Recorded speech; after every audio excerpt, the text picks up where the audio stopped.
Voilà, par ailleurs, évidemment, c'est le troisième point de la diapo que vous avez sous les yeux, les dépenses clairement justifiées qui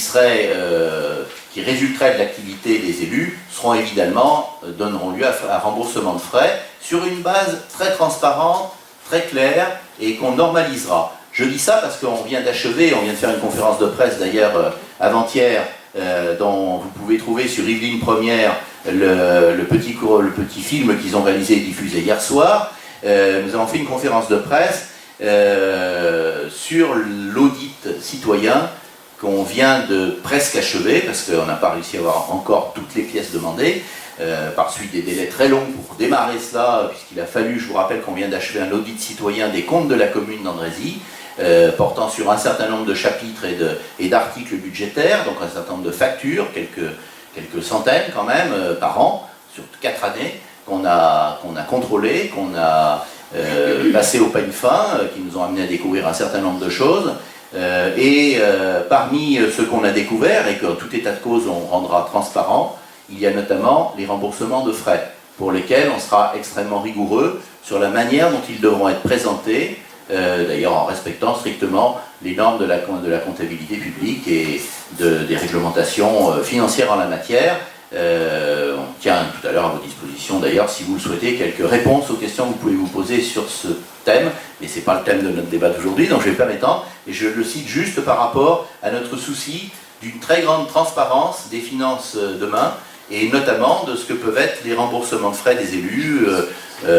par rapport à ce qu'on a pu découvrir, notamment comme facture de frais de restauration, de repas, de gens invités, etc.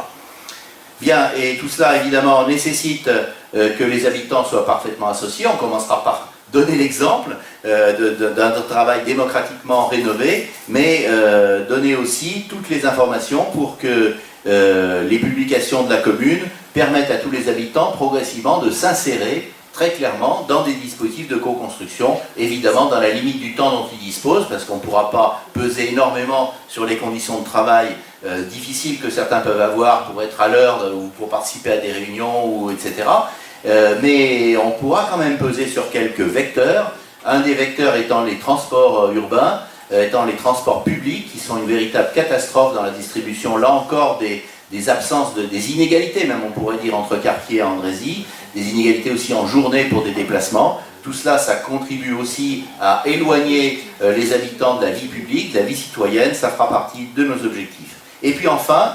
tout ça n'aurait aucun sens si ce n'était pas sous contrôle des habitants. Contrôle ayant plusieurs objectifs, y compris nous contrôler nous-mêmes. On peut très bien être amené, combien d'engagements ont été pris par d'autres et parfois pas tenus. La raison pour laquelle nous avons proposé d'emblée que nous soyons sous observatoire, c'est-à-dire que dès notre élection, il y ait mise en place d'un observatoire des engagements que nous avons pris, avec une composition qui sera pour partie des volontaires, mais pour partie aussi des citoyens tirés au sort, au même titre que les jurés d'assises. C'est-à-dire que, et en nombre supérieur d'ailleurs à la taille sans doute du groupe qui fera fonctionner cet observatoire, parce que là encore certains pour X raisons, personnelles, familiales, de transport, d'éloignement, de difficultés de travail, etc., n'auront pas forcément le temps et la possibilité d'y participer, ils n'auront pas la possibilité de rémunérer leur participation comme le font les jurés d'assises.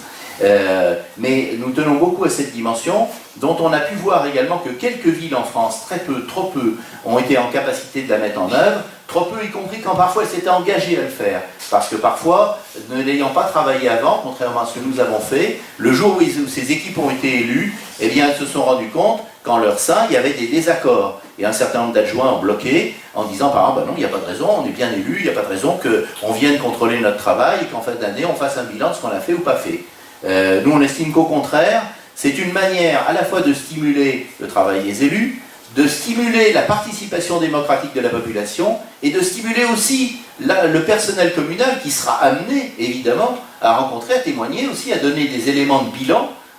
au groupe qui constituera l'observatoire, observatoire indépendant dont évidemment ne participeront aucun élu, aucun personnel salarié de la commune. Voilà donc, résumé rapidement, ce que sont les caractéristiques principales de ce qu'on veut mettre en œuvre comme ligne de force de l'ensemble de notre projet citoyen pour Andrézy. Voilà.